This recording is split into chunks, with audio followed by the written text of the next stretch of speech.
Welcome everybody to another episode of Down the Pipe. I've got the nightcap thing on the bottom. It's Down the Pipe. I promise this is the right show. It's Down the Pipe with myself, Levi Stevenson, my good friend Jordan Harris, and Marchie Murdoch. This is obviously always sponsored by good friends over at Iowa Distilling Company, down in Cumming, Iowa. Check out the Prairie Fire Whiskey, 1858 vodka. Marchie, Jordan, how are we doing? Doing pretty good, man.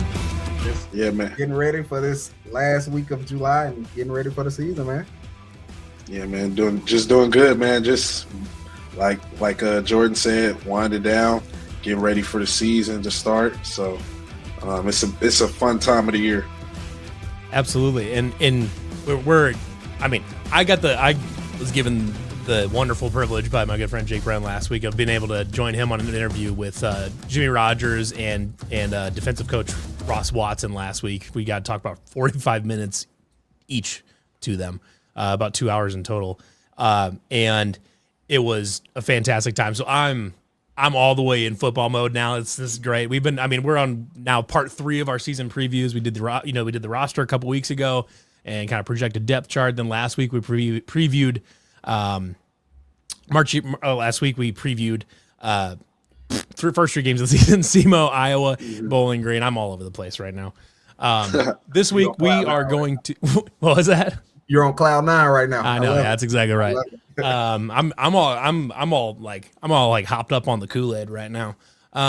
So this week we're talking about the beginning of conference season. This is Utah, West Virginia, and then we are at BYU for the first conference road game of the season. We'll be previewing all 3 of those, and we will get started with the Utah Utes.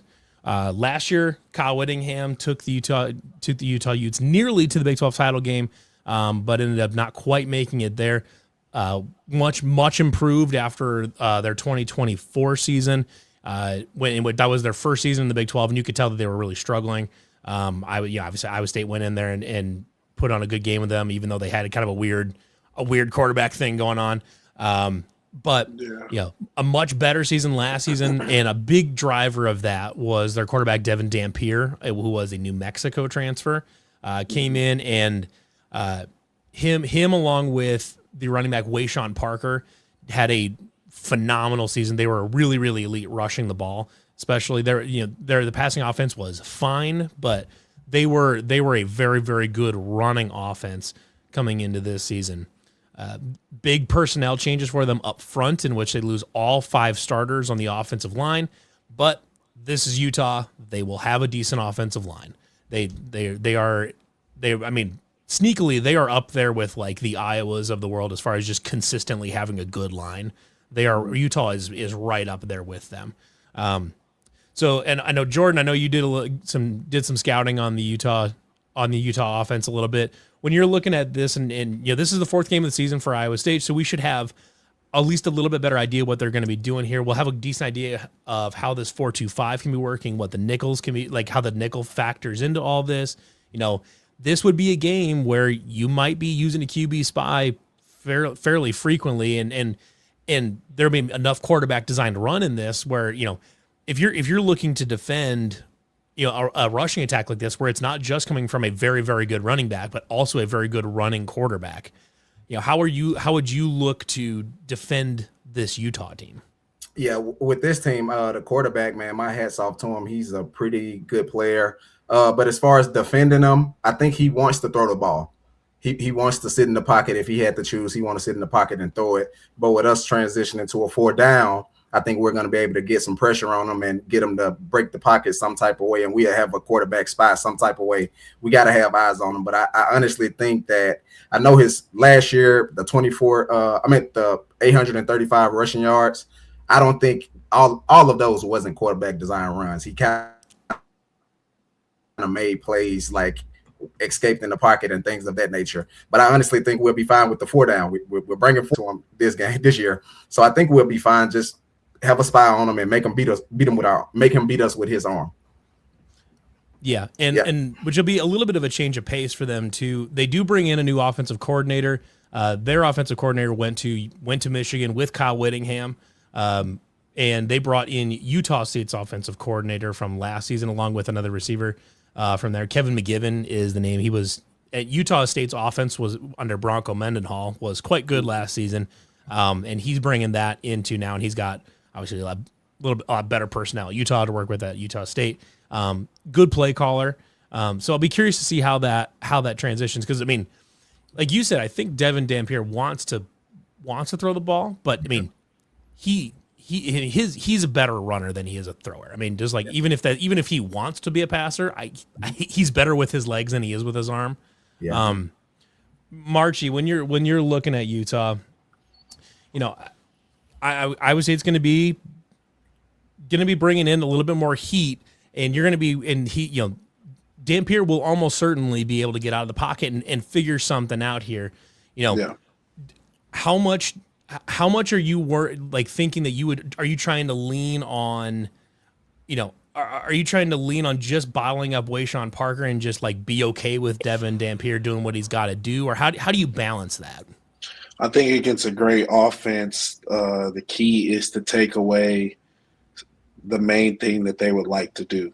I think so. If those are the guys that they're trying to get the ball out to, you want to take at least one of their main guys away. So that way you can kind of key your defense and how you want to formulate it towards the other guy as well, and how you construct it by sometimes doubling, especially on like key third downs, stuff like that. So different, but you got to do it different ways, because if they understand what you're doing, there's always weaknesses in a defense, and you can always dial something else up to kind of combat that with whatever you do. So you have to be strategic. And when you do send pressure and stuff like that, they really got to be significant impacts, where you're getting TFLs and you know, incomplete passes and things like that, and obviously turnovers, because that's how you kind of thrive, especially when attacking type of defensive coordinator like we have. The interesting thing about Utah, do you have something to add to there, Jordan? No, not yet. Okay. You can go. The interesting thing about Utah, and like I because Utah they have a lot of unknowns, but they sort of don't, because they have a new coach and they have a new this, but like it all came from within the program. So there's like, they have some unknowns, but their unknowns have a lot more of a baseline. Like we pretty much know that the Utah's offensive line, even though they're replacing 5 guys, they're probably going to be pretty solid. Like we feel pretty good about that, because there is just a long history of Utah having good offensive line and defensive lines. But you know, there is a world where I think there's a decent comparison to be made here, but as far as the personnel makeup and potentially the scheme makeup of what Utah and Iowa State want to do on offense, I think there's a lot of parallels here. Now, like I said, Utah, Devin Dampier and Wayshawn Parker are much more proven commodities than Aiden Flora and Cam Petaway and Jalen Rayner. They're much more proven commodities. But if you look at just kind of their baseline skill set, it's hard not to draw some parallels there. And I think it's really interesting. Like, to me, like what Utah did last season on offense, you have a really good running game and a passing game that's good enough to keep you moving. Like, to me, if you're looking at what I would like Iowa State's, what I think a really good, like, this thing is working on for Iowa State on offense is if it looked like what Utah's offense did last year, where they can just run the ball, and that like they can really lean on their running backs and their defense to win these games. So I think this is kind of a little bit of a mirror matchup, a little bit schematically and to a certain extent personnel wise, though we know more about Utah's personnel than we know ours necessarily. But do you think that there's some sort of advantage to be had in that? I mean, I know it's, you know, the defense will be practicing against a fairly similar offense scheme-wise, personnel-wise, so you don't have to like have any weird scout team stuff going on where you have to have someone simulate this player, like, you know, way back when you had to like find a guy that could simulate Kyler Murray somehow, or you have to find a way to find a guy that can simulate RG3 or whoever, you know, like it's not quite that same way. You have your own first team offense is kind of the simulation for the Utah offense. But, vice versa, they have the same thing. Where do you think Iowa State can do defensively to change this thing up and to take that mirror match and turn it on their head and gain an advantage, maybe find a turnover someplace because they weren't expecting a certain shift or something like that? Yeah. I honestly think even this whole year, we got to get to a point defensively where we're forcing the issue. Instead of just sitting back and playing whatever we're playing, we got to get to a point. We got to play sound football, don't get me wrong. But I think we'll force the issue more than not. And that can be sending a corner, sending a linebacker or a safety based off formations you give us, things of that nature. So I think we just got to be real aggressive, and the turnovers will come with that too. Yeah, I think Utah, to me, offensively, and not to take this in a negative way for Utah fans, but they kind of remind me a little bit of Iowa in a way. Oh. And I don't mean as them being as bad as Iowa, because I think obviously their offense is way better. I'm just saying, as far as if you can get them in third and long situations, you're putting yourself in a really good position versus them, because I don't think Dampier is a guy that, if you can get him in third and longs, that he can be able to kind of get them out consistently if you're consistently do it for a time being. There's some quarterbacks we're going to face. It could be 3rd and 18, 3rd and 20, and they can still get them out of it just because of the type of talent. I just don't think he's that guy that can consistently do that throughout the game. So obviously you got to get him into those situations first. Mm-hmm. But at the same time, when you do, you really got to capitalize. But I don't think they're as bad as Iowa, not even close. But I'm just saying, Devin as Dampier far as would be in a way, man, if you can get them in third and long, you really put yourself in a from a really mentality standpoint. I'm with you. Iowa, if you got them into a 3rd and 12, they were cooked. That was just or whatever. You're coming Devin off Dampier, the field most likely, unless you can't cover the screen. Yeah, and Devin Dampier Devin Dampier would be the best quarterback at Iowa since Brad Banks. But he could probably he'll I'm sure he will convert a 3rd and 12 with his legs at some point. He does not strike me as the guy that you're necessarily worried about ripping off explosive throws on a 3rd and long or something like that. He's now if it's open, I expect. Yeah, if he's open, if it's open, it's open. You know what I mean? But yeah. If it's a tight, he's a Division window, I quarterback. I don't think so. Yeah, not over. I don't think consistently over a game on a one-off here and there. If there's a blown coverage, some of that, sure, absolutely. He's a Division I quarterback. Yes, he can make that throw. Yeah. But I do agree with you though that over the long haul though, if you can keep them in 3rd and long and make Dampier make throws through that defense and make Utah's athletes beat your athletes in man coverage, I think that there's a lot of room to be had there. Now, the key to getting them there is to slow down the running game, because their running game is built to go from 1st and 10 to 2nd and 5 to 3rd and 2. And then if you're in 3rd and 2, if you're defending 3rd and 2 all game, it's going to be a long game. Yeah, it's going to be a really long game. Yeah, so that's the tricky part is figuring out how to balance that, because you can't. Dampier is good enough. You can't just sell out and stop the run, but that's a big worry there, and for the same reason that we're kind of bullish, I guess, on the Iowa State offense because of Jalen Rayner's scrambling ability, his ability on bootlegs and play action, things like that. Devin Dampier can do a lot of those same things. They're excited about their offense for the exact same reasons. Yeah. And to hone on the guy, Wayshawn Parker, actually watched some highlights on him. He had 981 rushing yards this year. Yeah. But I did see a couple plays where they did get him the ball out in space on flare routes. On he averaged 6 yards a carry, 6 or 6.5 yards a carry. He's good back, very good back. Pretty solid. Yep, he really is. And they do the way they use those two in the running game, especially, will look very similar to the next team that we're going to talk about here in a little bit, West Virginia.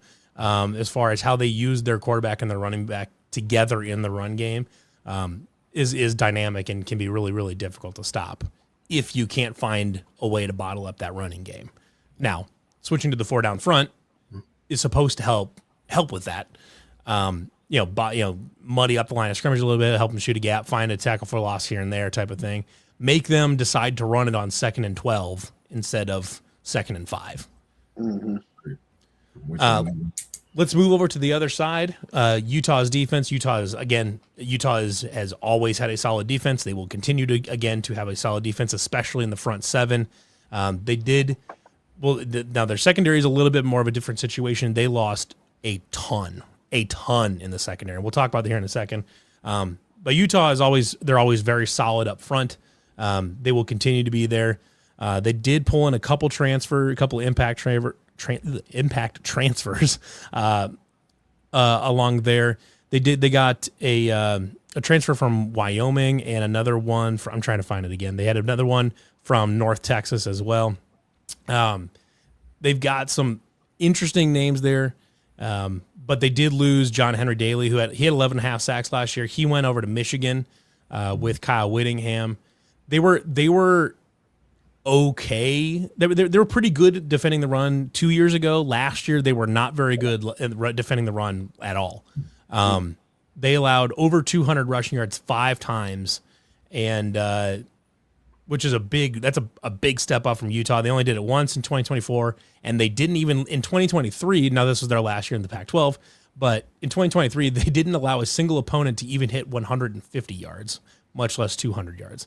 So the Utah defense, especially their rushing defense, has gone down, has taken a big hit over the last couple seasons. When I hear that, my eyes immediately light up to how's Iowa State's going to attack them? Power running. You're going to go at them, and basically, to me, that's what it sounds like to me. Is you go at them with your power running game and some quarterback run and stuff like that, and see how they handle that. I know. How would you guys go about attacking that? Just knowing kind of that their rushing defense is struggling a little bit the last few years, and they did lose their best pass rusher from the team last season. Yeah, and I think this is the type of game where we want to live in 3rd and mediums, 3rd and 5s and on down. But I think you got to attack them running the ball. I know they got their leading tackler coming back, but he only had 63 tackles last year. That says a lot. But I think you got to establish the run game. Downhill, power, counter, gap scheme, anything like that. And when you want to have a switch up, of course you want to get them on the edge. But I think we got to establish dominance in the run game for sure. Yeah, and then, obviously within the run game, as they creep up, you can also use your play action and throw it over the top, touchdown, things like that. Getting your guys out there on the perimeter, easy throws for Rayner. I think that's going to be the big thing and key in really every game that we play this year is how can we get him easy throws to get him comfortable in the game. Because I do think there's ebbs and flows in games where, man, when you're really seeing it and you're on timing, everything could, elevate in that aspect of our offense. So obviously you got to build the connection and things like that. But it starts with us with the run game. So if we're able to run the ball, then we're going to be able to get our guys out wide opportunities one-on-one, and then you just got to win. I think it's notable here that you're also going to get them early in the season. You're getting them in the 4th game of the season versus getting them. What time is this game going to be? I don't know if it's been announced yet. I think it's is it a night game? I think it's a night game. I could be wrong. If it's a night game, that's a great question. The Jack is a great place at night. Oh yeah, if you're on the good side. It's to be determined yet. September 26th. The kickoff time is still to be. I determined. can see that. Depending on if we're 3-0, it'll be a night. They're undefeated. Yeah, it's probably a 6-7 o'clock game. Fox. Notably, because one of the reasons I think it's good to play them early in the season too. Yeah, they've got on the defensive line. They've got size. Carson Kaufusi is 6'6", 305. Pupu Sepulona is 6'2", 298. They've got those 2 transfers. One's from San Jose State. One's from Wyoming. They got to integrate those guys into the system. But obviously, a ton of size there. And my guess is just given Utah's pedigree with the front 7, especially the defensive line, the longer those guys are in the game and the more they are playing throughout the season, they will get better pretty quickly. So I like playing them early on because I'm not trying to take on, a 6'6", 305 defensive tackle once he's up to speed and playing well. But I do want to talk about this secondary though. They lost Smith Snowden last year. Really, really good corner. They had another kind of a big time prospect that left. They lost Tao Johnson to UCLA. Lost two different backup cornerbacks, Don Saunders to Purdue, Jason Stokes to Colorado.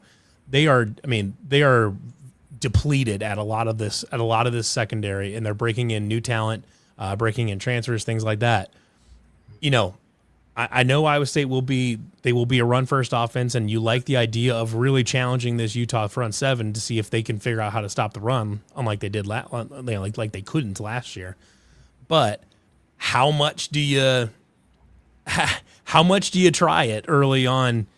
Let's say you are running the ball a little bit. How much do you try to test this inexperienced secondary against your scheme that they don't really have a ton of tape on? I've always been the believer of one time a quarter. Yeah. I think one time a quarter, hey man, we're gonna test them. Now, obviously, depending on how the game's going, situations, maybe you don't do any in a quarter. Sure. That happens. Maybe you're running the football at will, and why are you throwing? Right. And so there's different situations as to why you wouldn't. But I'm always a believer of, hey, let's try and take a shot.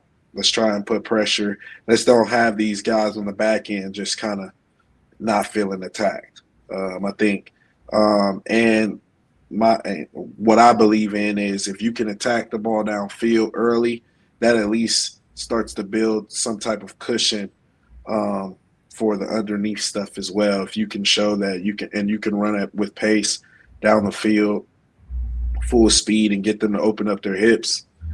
And then you can come back down and there's stuff underneath, especially if they're playing zone coverage. So there's just different ways that you can attack. I know Utah is more of a man-to-man team, so I could definitely see us using a lot of rub routes, a lot of bunch sets, and putting them in situations where they can't just be playing press man across the board. Because I always think they're really good as far as their corners. They're probably going to find some new guys that they can come and develop. I know probably a lot of their staff went to Michigan along with Whittingham, but they just got a good pedigree of having good defensive backs. So I wouldn't be surprised with that. And, they've been playing a lot of man-to-man, so I can kind of see them kind of keeping the same type of defensive tactics. If you can attack, man-to-man with bunch routes, rub sets, getting the backs out in space, like this could be a big pet away game as far as receiving the ball out the backfield and putting him versus a linebacker or a safety, a bigger safety. That could definitely cause some problems. So, yeah, I just think there's so many different ways that you can kind of attack it. Yeah, and I'm looking at it from a different perspective too, March. I mean, just say if you're a coach going in and you got inexperienced DBs, you don't want to put them in man just yet. You feel me? You want to get to a point. So they could be in zone, and if they're in playing zone 80-90% of the game, I'm totally with running the football, establishing the run game. I mean, taking your shots on obviously passing situations when we know it's man coverage. But I mean, it can go both ways though. It's like I was telling Levi earlier, all this is a big chess match, bro. Chad says that there's not a lot of competition for Big 12 TV that weekend. BYU's on a bye, and Tech has Sam Houston State. So Iowa State, Utah, especially if Iowa State 3-0, that game will probably get the primo. We'll probably get the best slot for the Big 12 that weekend, I would imagine. So that'll be interesting. Could grab one of the night game slots, and that would, a night game of Jack Trice with Utah coming into town would be that could be a really big time atmosphere for sure. Yeah. That place would be rocking for sure. Utah has not been to Ames since 2010. Oh, yeah. That was a non-con game back then, obviously, and it did not go well for the Cyclones. Shaky Smithson, if you ever remember that name, was at Utah. Really, really good running back. Had a very good game. We won't talk about the final score in that one. That was my freshman year, freshman year at Iowa State. Yeah, I didn't even know we played them before. Yep, Besides just in another other con. year. Yeah. Oh, Yep. Yeah, and then out in Salt Lake. Mm-hmm. So, let's talk about this. It's home game at Jack Trice, fourth game of the season. Utah's coming in. They've got a pedigree, but they've got a new coach. Is he? You'd assume he's just kind of the Kyle Whittingham protege and just keeps rolling what's been working type of thing, or but could he decide to make some changes just because he wants to do something different and maybe it does, maybe it works, maybe it doesn't. He's got new personnel replacing a lot of that secondary. What's your feel on this game? I mean, Utah will. Even if obviously it's 3-0 in this, and assuming Utah is undefeated coming in this, Utah will probably be a favorite in this one. They'll probably be a touchdown favorite or something like that. Where's your head at on this game? March, you can get that one first. I think this is a tough one, man. I ain't gonna lie. I would agree. I mean, if we're basing it off what we've already predicted, us being 3-0, I just think it would just be so tough. I think Utah is still going to be a pretty decent team, probably one of the better teams in the conference, in my opinion, like top 4. I know Jack Trice will be rocking, so there will definitely be some times in the game where you can kind of have the opportunity of taking the game away or, the game kind of pulling in your favor. But I do think Dampier is a really solid quarterback. Yeah. I think he grew a lot last year with being there and just big-time moments. And I know he'll have those guys ready. So I'm thinking – right now, that we probably go 0-1 in conference. Oh, March. I do. Oh. I do. I feel you, March. Well, I got confidence. We got 2 things going for us this game. Hell yeah, Jordan.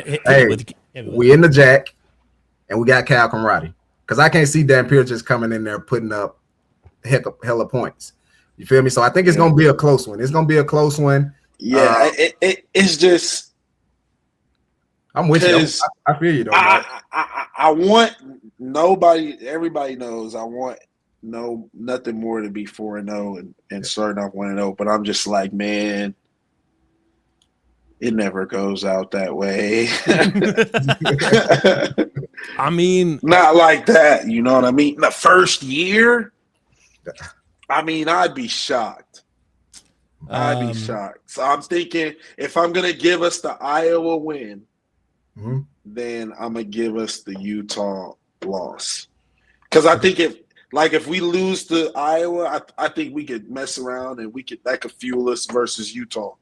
Mm-hmm. I think, but I don't know if we go 2-0 in that aspect early on. So I'm going to go with that. But I do think it's a very tight game. Yeah. I think I think this game kind of really tells people, we better, when we play Iowa State, we better buckle up. You know what I mean? It ain't. I don't think they just come in here and it's not a tight game in the fourth quarter. I think just Dampier will probably have the ball and it'll be his chance to make plays. And I just think, we would maybe come up short, but I don't think they just come in here and it's easy. Yeah. So I think Marchie doing a little reverse psychology right now because every time he said we're gonna pull it off, we don't. So he said we're not. So we're gonna pull it off. So that's what I'm doing. I see what you're doing, March. I see what you're doing. I have to give something out to get it back. You know what I mean? I feel you. I'm hyper. Rat poison. I'm with you. Just rat poison. I think March is on to something here though too. Is like it'll be a tough game no matter what. Utah is known like that is if there is a brand for Utah football, it is toughness, physicality. Like that's just who they are. That's how they've always been. I think I would say we'll have a chance to win this. I think they will put themselves in a position to be in this thing in the fourth quarter, maybe even win it.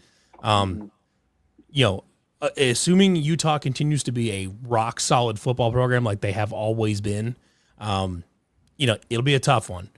No matter what, this is an opportunity, like March said, for Iowa State to show up and show everybody that they don't mess around. Like, this is not a team to underestimate, and it is a team that will come out and they will punch you in the mouth multiple times. This at minimum is a statement game for Iowa State to say that we're not to be trifled with, even in Jimmy Rogers' first season, in the fourth game of the first season. That this is a team that is gonna be physical, and they're gonna try to out physical you, and they might be able to do it on a lot of nights. Can I just say one last thing? Okay, fine. So me and Jordan, we know this. So you know how we got the 12-game season. Yeah. You break the season up into like 4 quarters, kind of how like we're doing. But in those first 4 games, that's probably like what, a month? Mm-hmm. I mean, you got 2 statement games out the gate. Yes. That you could really, by game 5 the following week, you could really have put yourself on the map here. Mm-hmm. So, yeah, I think those guys, that's what you come to Iowa State for. These big games early on in the season, right out the gate. Yep. And the unique thing about this schedule too, I like to break it up 3 games at a time. I think this Utah, West Virginia, BYU is the toughest 3-game stretch that we have. I would agree. I think it's going to be the toughest 3-game stretch in this after the first 3 weeks. So Yep. We'll see. Let's move on to West Virginia here. Now, West Virginia is in the second year of Coach Rich Rodriguez of his second stint there at West Virginia. They were just 4-8 last season, which was their worst record since I think they went 3-9 with him in his first season the first time around.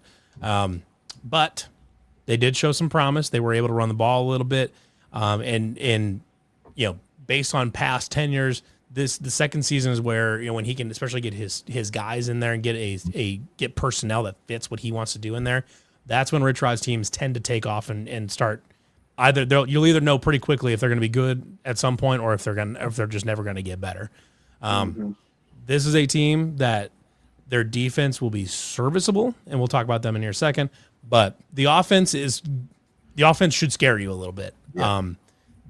They've got personnel here to have the vintage, mid to late 2000s West Virginia offense where it's high tempo, running the football, some spread option type stuff, really explosive running game.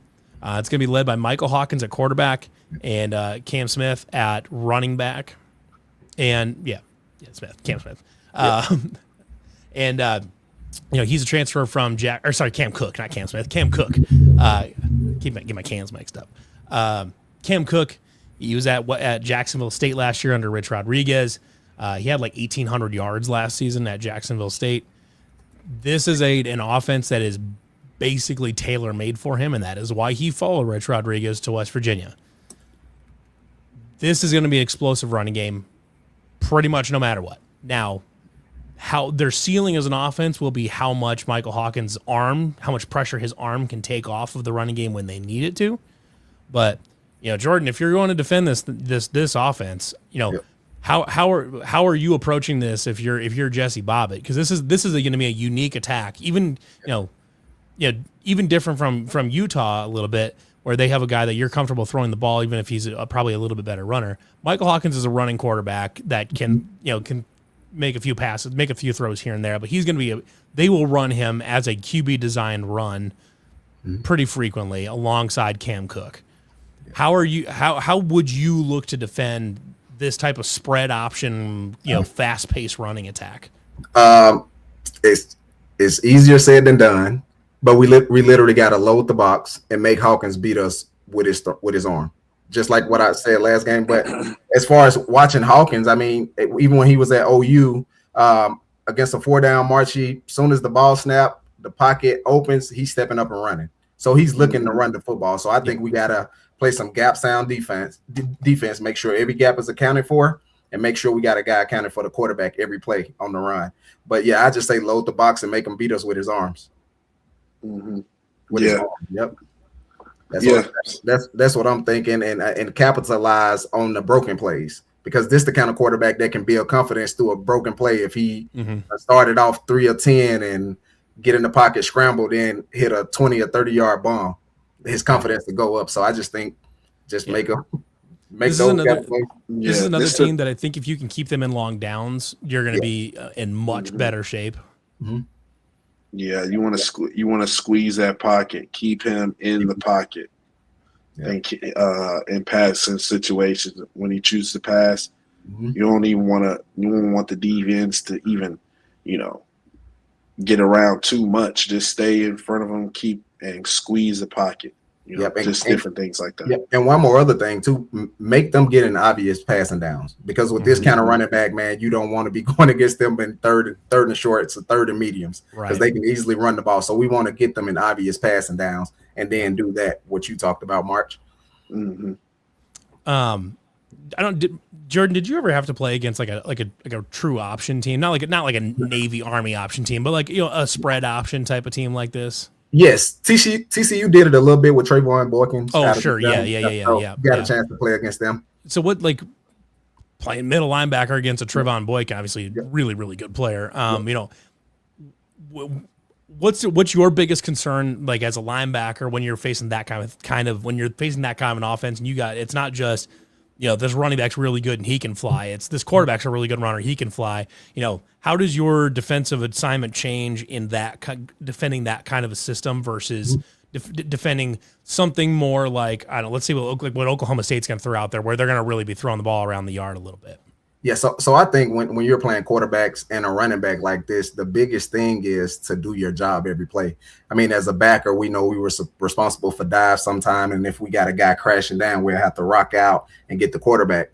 But that one moment that, just say my DN don't do his job, then it's like, dang, I can't trust you, so I'm gonna try to do your job, and both of us end up doing that same job, and then boom. So basically, just trusting the man next to you to get his job done, and just playing real assignment football and having everybody accounted for. That's where it gets tough at. I mean, first quarter, first couple drives, you're gonna come out doing it, but it's when you get to the second, third, fourth quarter, and you gotta stay disciplined. You got to. Yeah. On defense, West Virginia is not. They're not great. They're fine. Like they're good enough, which for Rich Rod is kind of what you want, because he's pretty much counting on scoring 40, 50 points a game, and you're just going to be okay with it if the other team scores 35 or 40 type of thing. Like they're not, I wouldn't say they're a bad defense, but they're young. They've got a lot of new names to bring in. I don't think it's a defense that will be like a plus defense or anything like that. They're asking really for them to just tread water. The other tricky part about what this, about how his offensive system works in tandem with his defense, his offenses go very fast. It's an old, like, I can't believe I'm saying this. This is an old school Big 12 up tempo offense, which is hilarious to say, because that's, when Jordan and I were in, when all three of us were in college, the up tempo was what everybody ran. That was just like everybody was running jet tempo all the time, and that's just what it was. Now you don't see that many offenses running it anymore, but Rich Rod still runs it. He's still running a jet tempo spread option offense. But what that does mean is that his offenses are not actually on the field that much, as far as that much time. Their defenses spend, on average, at least 35 minutes a game on the field. So 5 minutes more of game time on the field 10 minutes more on the field than the other defense. So I think looking at that feels like a notable thing here, as far as something that Iowa State can do to really neutralize, aside from just playing good assignment football, like I said, and Jordan said, just doing your job, maintaining good gap discipline, stuff like that, not getting too aggressive, not trying to do somebody else's job because they didn't do that type of thing. Mm-hmm. Beyond that, West Virginia wants to move fast, and we know that Iowa State will want to run some version of kind of a ball control ball control-ish type offense. Iowa State's not going to be running a lot of jet tempo probably. They're going to be, a lot of times they're going to be going on these 8, 9, 10, 12 play drives that eat 7 minutes off the clock, that type of thing. When you have an offense on the other side that doesn't like to stay on the field very often because they want to go fast, and a defense that's on the field a lot, and now our offense wants to be on the field a lot, they want to eat clock. This feels like a game where Iowa State, if they wanted to, and really milk it out, they could keep their offense on the field for 38 or 40 minutes this game if they wanted to. And I like the idea of just, the best way to defend a really ridiculous running game to try to figure out which, at some point is going to bust off a 60-yard run just on pure athleticism and just a good scheme. You can take away one of those by them just not being on the field because our offense is just eating clock. Yeah. I don't know. I don't know. Maybe I'm crazy, but that feels like a thing that Iowa State would be looking at. It's like, how can we just keep them out of the game because they are literally stuck standing on the sidelines. Yeah, you definitely want to win the time of possession this game, obviously. And even though that they go fast, winning the time of possession, meaning you're limiting the amount of possessions that they have. So if you go out there and you capitalize on defense and then you're out there doing it again, it kind of shortens the game. Whereas how West Virginia likes to play, they score so much, it feels like the game is longer than what it is because when you score – time stops, things like that, and they're just pushing the pace fast. They're getting big, explosive plays. The game's really long in a way for you. So you want to shorten that window for them so that way their margin of error is at a minimum. So when they do, you force them in situations where they have error. Now you can capitalize on that and you can control the game and ultimately win the game. So that's going to be a big key in this game for sure.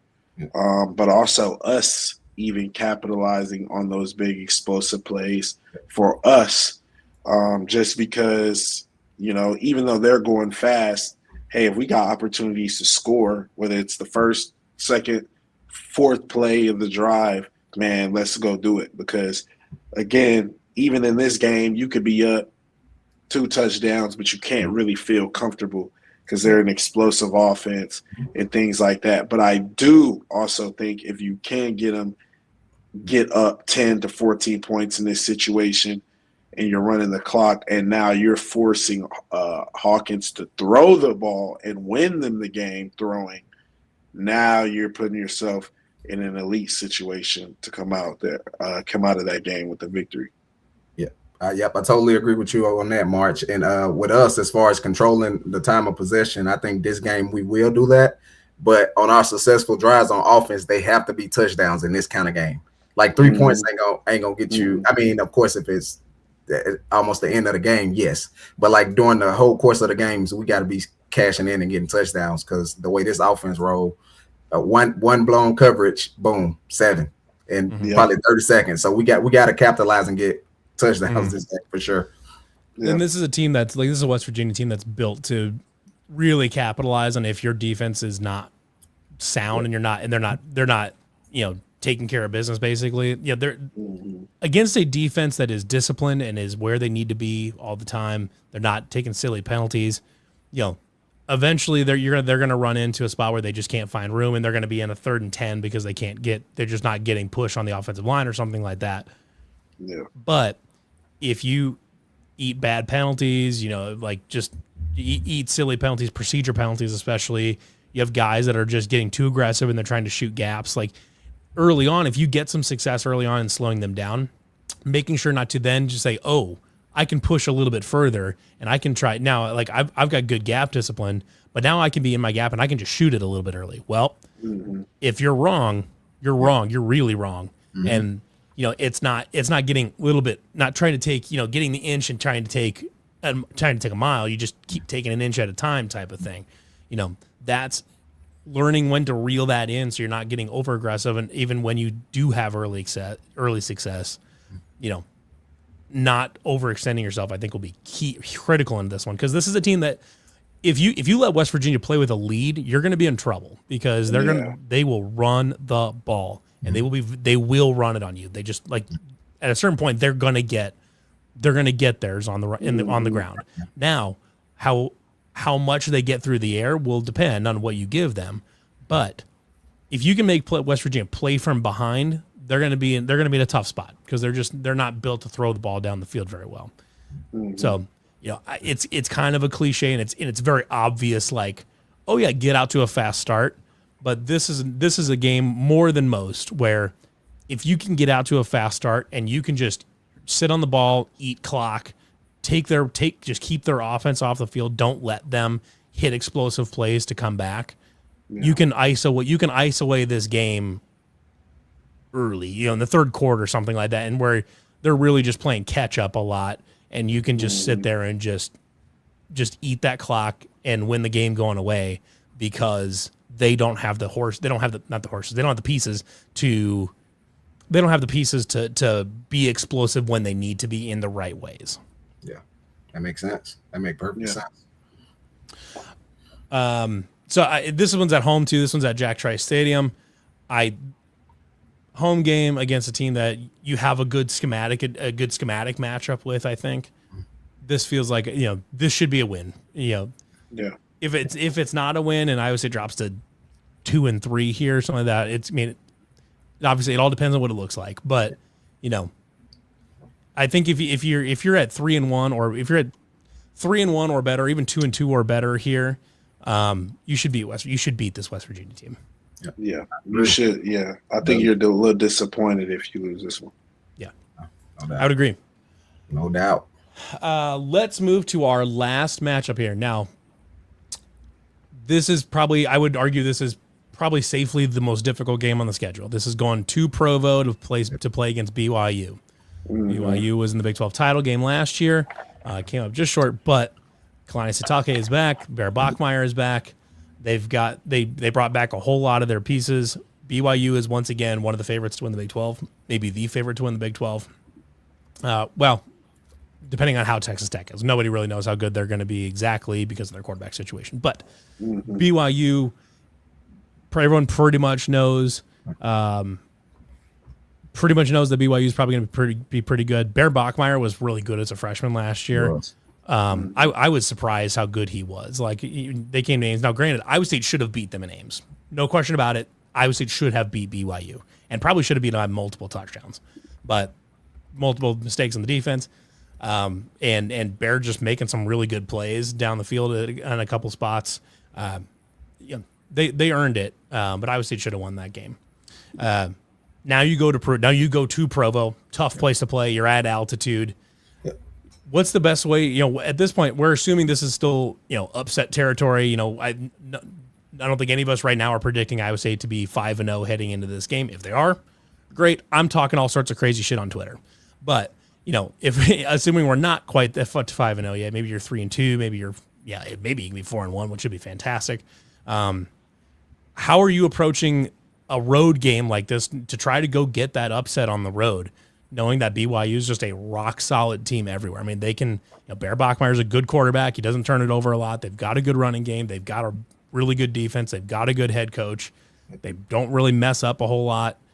How do you go about trying to pull that road upset?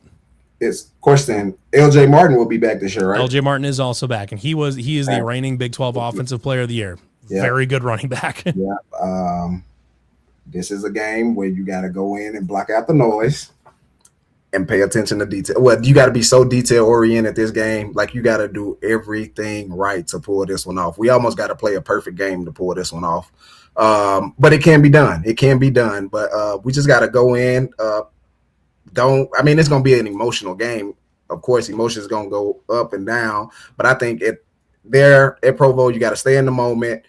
Don't flinch, because you're going to get punched in the mouth at some point during this game for sure. Don't flinch and just keep on playing assignment Cyclone football, and that'll give us a shot.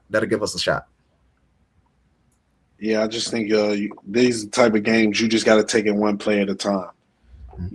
Like, this is the national championship on this play 100 times in the game, and you just got to keep on playing it like you in the national championship or in any game. You know what I'm saying? Each play, focus on that one. And, you just got to capitalize on opportunities. If there's any mistakes by them early on, this is a game where, if they have a muff punt and early in the game, or if they throw a turnover or have a key fumble, things like that you got to capitalize on. These are games that you got to capitalize with touchdowns. You play around with them, they'll eventually get it together, and they could potentially do some damage. So we definitely have to come in detail oriented, like Jordan was saying. Blocking out the noise, that's going to be tough. It's going to be a night game there. Night games are usually tough places to play. And we've done it before, but I think this one is just a little bit more difficult, but it can happen. You got to win, any type of key. You got to win on third down. Yeah. I mean, there's so many things that goes into it, but you got to take it one play at a time. And, really, if you're the team that's quote unquote not supposed to win, man, let's just get to the fourth quarter. If we can keep it close, put that pressure on them. Hey, they're the favorites. They're the team that, potentially should win the conference. Let's put the pressure on them heading into that fourth quarter where maybe they're down a touchdown or maybe it's a tie game or, it's a 3-point game, things like that. Keep it close and still continue to put that pressure because in this game, really, you could play free. You're not supposed to win this game. You can go out there, hey, not saying to go out there and, do whatever, but go out there, play free. The mistakes are going to be made. Who cares? You got to move on to the next play. People said that we wouldn't win at Oklahoma. Yeah. We've been there's different situations where, each kind of team has their own identity. Maybe this is a game where we can establish ours. Yeah. And I also think that even though they got us finishing at the bottom of the Big 12 in the projections, I don't think it's no team in the Big 12 just feel like they can roll out the ball and beat Iowa State. You're going to have to – I don't think we're at a point we're not at the sneaking up on you point anymore. So teams are going to come to play. Teams are going to come to play, and we got to understand that we're going to get their best shot. Yep. We're going to get their best shot. And that's a credit to our fans, too, because, 60,000 plus – and they have it rocking. So coaches know, hey, don't just come in here and just think it just because it was picked last. Because I'm sure Coach Rogers could use, hey, Arizona State was picked last a couple of years ago, and they won the whole freaking thing. So, people have these opinions about you. But like he said at Big 12 Media Day, this is a chance for you to kind of answer all those questions. And all they are is just opinions. You got to go out there and show people who you are. So hopefully this is a game where we can show people who we are, but it is tough in BYU. Yeah. I mean, this is BYU is another one just like Utah. They're a tough physical football team. Yeah. The one interesting, I guess, thing, this is like you guys said, this is a great game for, I would say, just pin its ears back and just go after it. Specifically, there's a couple reasons here. One, for as good as LJ Martin was last year and will probably could be this year, and as good as Bear Bachmeier was last year, they lost a ton at receiver. There is not much going on at receiver right now. There, Parker Kingston's out for his legal troubles, and they lost a few other really good receivers as well. They're right now their number one receiver is probably Bear's brother Tiger Bachmeier. As probably their number one guy right now. They have some good tight ends. This is going to be like this offense is Taylor Mauser's wet dream. It's running the ball and throwing to tight ends.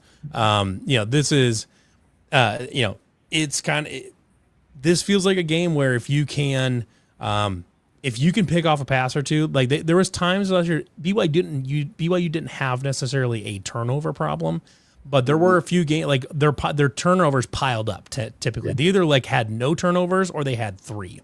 It was one or the other. Like things cascaded downwards pretty quickly. Bear he's built like a brick shit house. And he takes a lot of shots. I'm not like. What I'm saying there's not a lot of depth behind him. I'm not saying obviously it should hurt Bear Bachmeier. But what I'm saying though is if you can get good hits on him in the running game, especially like if he's just trying to lower his shoulder and try to bulldoze through somebody, put a good hit on him and make him think twice about running up through the middle of the line and just having his way. That's a point of concern for BYU is if Bear Bachmeier has to take a few plays out, who do they throw in there? And at that point, now you're looking at like maybe we can pick this kid off. or whatever because he doesn't know what's going on. We throw some pressure at him, get him down or something like that. To me, this feels like one where I would say dials up a little bit more pressure and tries to go after him, make him make tough throws into tight coverage, and get some pressure on him, make him run, make him either make him get downfield or make him make throws downfield or make him uncomfortable, like make him feel like he's got to be kind of squirrely in the pocket a little bit and make him feel uncomfortable. And see if you can get a turnover. See if you can get some TFLs and make them play on long downs. See if you can get a big special teams return out of Aiden Flora or Cam Petaway or something like that. Let Kyle do his thing. This feels like they're not a particularly explosive offense. Kind of like Utah. They're gonna be perfectly happy to sit there and just run the ball.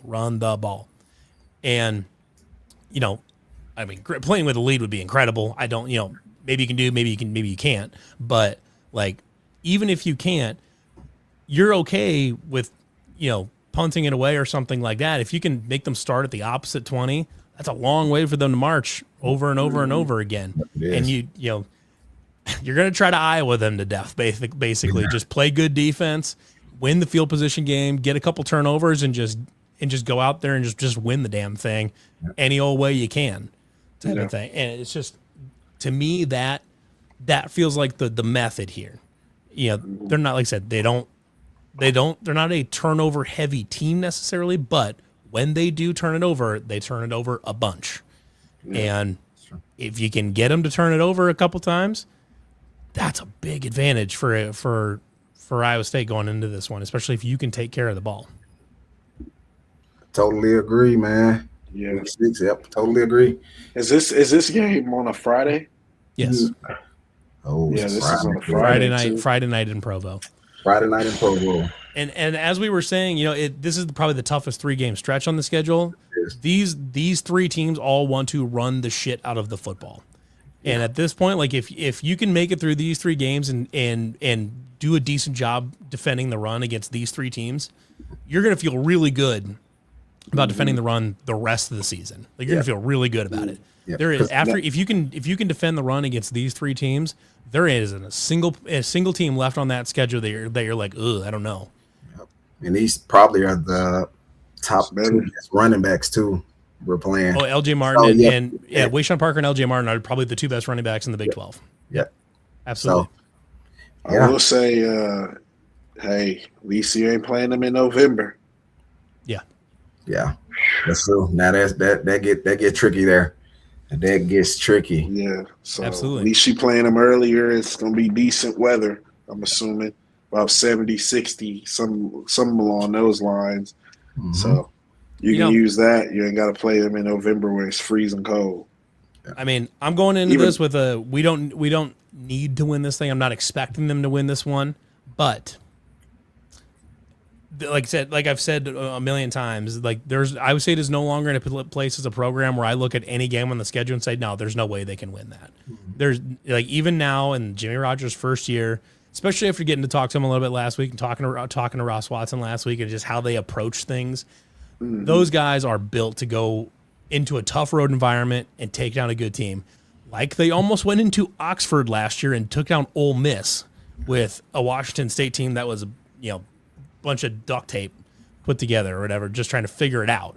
And they've got a much better roster in Iowa State and Ames this year than they did in Pullman last year. And they went and took and nearly took out 3 different playoff teams. And if you listen to them talk, they weren't remotely satisfied with almost beating Ole Miss down in Oxford last year. They were like, we should have beat them. Like they absolutely should have beat them. Mm-hmm. I'm, like I said, I'm not expecting them to, but I think that Jimmy and the rest of the staff, I think, have the stuff. They have the stuff. They have the mentality and the culture that you need to go in and make this kind of thing. And for all of the things that didn't necessarily always go right, one thing that Paul Rhodes' teams always did was he played their fucking asses off all the time. And that's why even if Iowa State was 3-8 going on a road game someplace, you still had to play your ass off all the time because Paul Rhodes' teams always played their ass off, Jordan included. Yeah. And Jimmy Rogers made the same stuff. Saying, that's the thing is effort effort, detail, and just being smart, using your head is a great way to go into a tough road environment to one of the only stadiums in the Big 12 that is bigger than Jack Trice Stadium and pull off that upset. I agree. And I think I'm going to hold off on the prediction now because when week 6 roll around, we'll do our predictions on the pod. So I'm going to hold off for now. But I think we got a shot. I know we got a shot. Listen, like I said, I'm not going to predict a win right now, but like if we play well through the first 5 games and let's say we're 4-1 or something like that, and the only loss is like a close loss to Utah or something like that, there's a pretty decent chance I'll be pulling for an upset. I'll be picking an upset that week, something. But we'll see. But we'll know a whole lot more about this team by the time we get to that point in the season. Yeah. All right. You guys got any final thoughts for a wrapper up for this week? What's the I ain't even gonna lie. We got a bye next week. Bye, or are we just going straight to the next 3?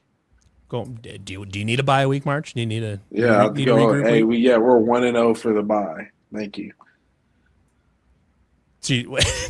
Hold up. How March? No, I'm saying, don't they have a bye after this game? Oh, I thought you were. I thought you were saying like we take that's what I thought you meant, bro. College football. It's like March. We're just podcasting. It's not that hard. I done played our season, so I already know we got a bye after BYU, correct? Yeah. So we got what? Arizona. So then after that, we've got Arizona. Trying to think what order this is in. Oklahoma State and Arizona, Oklahoma State, and Baylor. Hey, they didn't. We are at Arizona. Go ahead. They did not give us any favors. I think Oklahoma State. Oklahoma State's going to be. I think they're going to be interesting to talk about. I think Oklahoma State's going to be pretty good. I think Baylor's going to be bad, but I think Oklahoma State will be pretty good. They got the header Lagway, Texas, right? They got DJ Lagway, but I don't know. Okay. I know he didn't show like Florida. That LSU game, I was watching that last year. That was really bad. But he's talented. There's some baseline talent. He's talented. Yeah. We'll see. That just the problem is I don't know if he's got enough help around him. So we'll have Arizona, Oklahoma State, and at Baylor next week. Then the following week we will finish her up with Cincinnati at UCF and then Farmageddon at home. Okay. Mm-hmm. So, get it. Good shout out to Tyler Moore signing an offseason. Shout out to him. Yeah, signing as an offseason free agent deal with the Giants. Okay. I would assume to the practice squad, or to their camp squad. Mm-hmm. So good for him. He was a guy that kind of he got buried a little bit at Iowa State in the tight end depth chart. He just had NFL players ahead of him all the time. Yeah.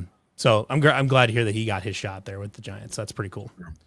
That's true. And Jimmy did pick us to play against BYU in December. So down in Arlington down there. Okay. I'm curious now because I'm curious what you guys thought of that because I'm assuming you guys saw that last week that Iowa State got 1 vote to go to the Big 12 to win the Big 12 championship game this year from the coaches from an anonymous poll, and then we found out that Jimmy was the one that voted for us to win the Big 12 championship this year. And his reasoning. And honestly, I couldn't find any read to disagree with it. But basically, he said is if I went back, if any of my players saw that like, hey, coach, you didn't vote for us to win the league or whatever, and he's like, I'm not lying to him and saying I couldn't vote for myself because he could vote for himself. Like, if as players, I mean, maybe that doesn't mean anything to you at all, but like knowing that your coach against everybody else said, fuck it, we're gonna win this thing. Like, I guess, how much does that mean to you guys as players? I mean, just having that. I mean, it's not like everything, obviously, but it's having that just a little shot of confidence there and say like, hey, I know that nobody believes in us, but I believe in us. Yeah, I mean, it's just show you what type of coach you got. He got your back. You know what I'm saying? He's willing to put himself out there. Hey, I think it could be us. You know what I mean? And really, that's what you want your coach to do. Like, there's no way there's no way I would coach a team. And if there was a poll, I'm not picking us just out of spite because I'm like, how are we going to win the league? And I ain't even pick us to win the league. Mm-hmm. All right, that's just crazy to me. So, I mean, it really kind of should be all the coaches picking their own teams. But, some coaches, like me, I probably would be thinking, man, we ain't finna win this league. But you know what I'm saying? I'm gonna still pick us. You know what I mean? Because if we do win it, because we working to win it, but it's like, man, it's probably so tough that, you know. But again, Coach Rogers is thinking, he's probably thinking one game at a time. One game at a time. You know what I mean? And you got this is your one game season. How do we show up? All right, good, bad, ugly. Move on to the next week. Austin says Marchie's got no faith. Say I ain't got no faith. No, I'm just saying what I would be thinking as a coach. No, I know what you're saying. It's like, you know, to a certain extent, it's like,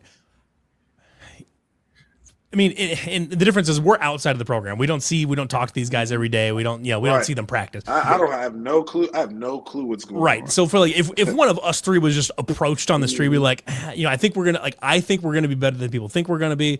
Yeah. Would I just like outright just get a dead honest prediction? Do I outright think that we're gonna just win the league? I don't know. I mean, that's just a tall task. Yeah, we're gonna win the league. There's a lot of it's happened. Yeah. There's a lot of hurdles to overcome to get to that. Yeah.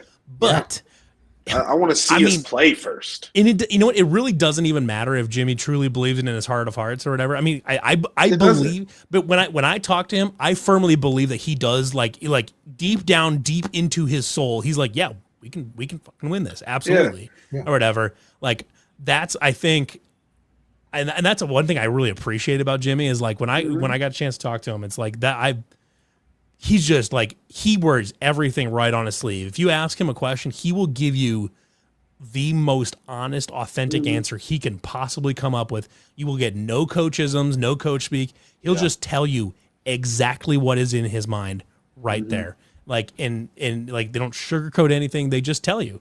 And they reward good questions with good answers, that type of thing. Like, you know, if you give them some bullshit softball question, you know, they're going to give you kind of a bullshit softball answer. But like, if you want to know, it's like, hey, like, what's this thing? How do you approaching this thing? They'll give you a dead nuts answer, not just some coach speaks thing, which I know there's a time and a place for the coach speak thing or whatever, just kind of just a general motivational vibe. I get there's a time and a place for that, but I don't know. I appreciate having a coach that's willing to just speak his mind and just be authentic and be real, even in front of like media. Yeah. So, I totally agree. And then it starts with, I gotta believe in myself, or nobody else will. And I think that's the mentality. That's exactly right. And that's the mentality he got, and as you should have. Like, I think I don't know him personally at all, but I think he feel like that probably be doing his kids a disservice if he don't pick them. Seeing the hard work that they put in every day, because it's a grind. And you're not just putting that hard work in to pick somebody else to win the Big 12. So it got to start somewhere. I'm with you. And like I said, it's a little thing. It's just a little dumb preseason bull, but like I think it does. It's a nice just like window into who Jimmy is as a person. He's like he doesn't give a shit about what anybody else thinks about his program. Like in fact, he like maybe whatever he does care about what other people think is because he wants to prove anybody that doubts him wrong. Is he said, "Fuck you! Like we're gonna win some damn football games." Like I don't know why anybody thinks that we're a less capable football team just because you don't know who all of our players are. Like I know who Jimmy Rogers knows who all the players are, and he knows what they can do, and he's been watching them practice. And I think if he feels confident enough in it to do that, then I'm in. Like I love his confidence, and I love how he is. So it's got again, hey, I'm rocking. I can't wait. It's gonna be crazy. I tell you what, like, we had some seasons under Campbell where you go into and you're like, man, I think we're gonna be really, really good. Like the infamous 2021 season, we're all going into things like, man, we might be a playoff team. Like they can be, and then they go, they go 7-5, and it's just a big fart noise for the whole season because it's terrible. Everything's going wrong. Even the excitement going into that season was still kind of stressful. It's like, can we live up to the expectations? Like, can we deal with all this pressure? But being able to go into a season with like for us, for fans anyways, with feeling like, listen, we're not expecting anybody to go 11-1 or 10-2 or something like that. We're not expecting them to, win a conference title in year one type of thing. But feeling like, hey, we got the people in place that, shit, I don't know, this thing they might do something incredible here. and being able to do it without feeling the stress of like, ah, shit, are they going to live up to everything? You know, in their first year, it's kind of liberating to be able to approach a season with, you know, lower expectations or softer expectations, but still have the same excitement for like, man, this team could be really, really fun and really good, but not feel that like lingering dread of, oh my gosh, they might not be as good as we want them to be type of thing. I don't know. Yeah. I'm having more fun talking about this season than maybe almost any other season in the Campbell era. And that's not a dig at the Campbell staff, but it's just like, just the state of where things are right now. Like, I'm just having a lot of fun learning about and talking about this team and just thinking about what they might do and where they might go. Mm-hmm. Yeah, it's going to be, I think the excitement is definitely there. He's definitely, I feel like, again, in a better position just with the transfers and the acquisitions than with Coach Campbell. So, again, he can put himself in the, hey, we're in win now mode. We know what we have, and he should feel confident like that because I have no clue what they have. You know what I mean? Like, I haven't been at the practices. I don't know.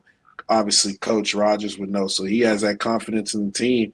You know, you never know, man. We could look up, and the whole country's talking about Iowa State at this point. If you come out of, you know, Provo 5-1, you know, 6-0, and a W. You know what I mean? Like, everybody's talking about you then.